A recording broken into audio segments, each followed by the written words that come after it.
News Madhubania को। Lockdown में हम फंस गलियो कोना कएबो गाम गे माय। लॉकडाउन में हम फंस गलियो कोना कएबो गाम।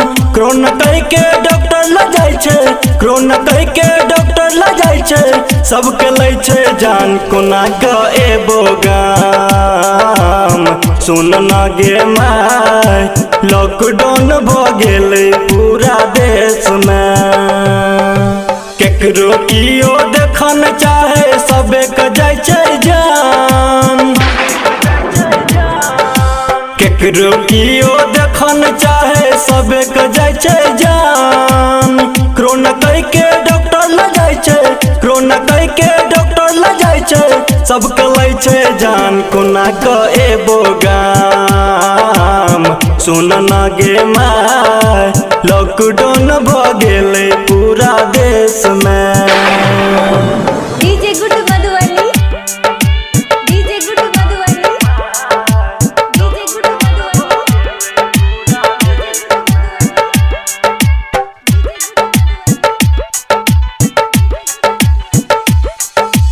अखन अहाँ सब सुन रहल छी निर्भयपुर से अन्नू रिकॉर्डिंग स्टूडियो के शानदार प्रस्तुति। केहन बीमारी एले गमैयो गरीब के जाय छै जान। केहन बीमारी एले गमैयो गरीब के जाय छै जान। देश के जनता भूखे मरै छै, देश के जनता भूखे मरै छै, नेता भरैया उड़ान सुनना मैयो गे। सुन ना गे माय लॉकडाउन भ गेलै पूरा देश में। DJ good Madhubani, DJ good Madhubani, DJ good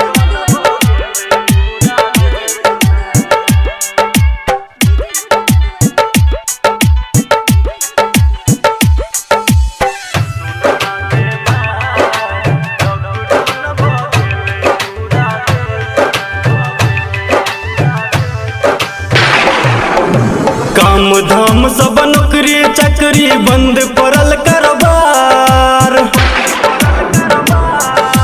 काम धाम सब नौकरी चाकरी बंद पड़ल कारोबार।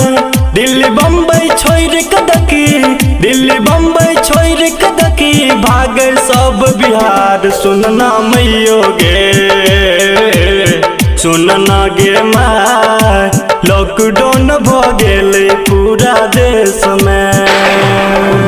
DJ good Madhubani, DJ good Madhubani, DJ good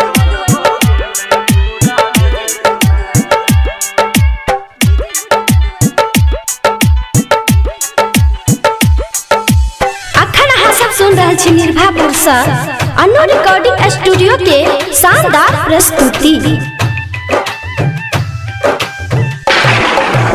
Dharmendra Dhurendra को है आबुन सहल जाय।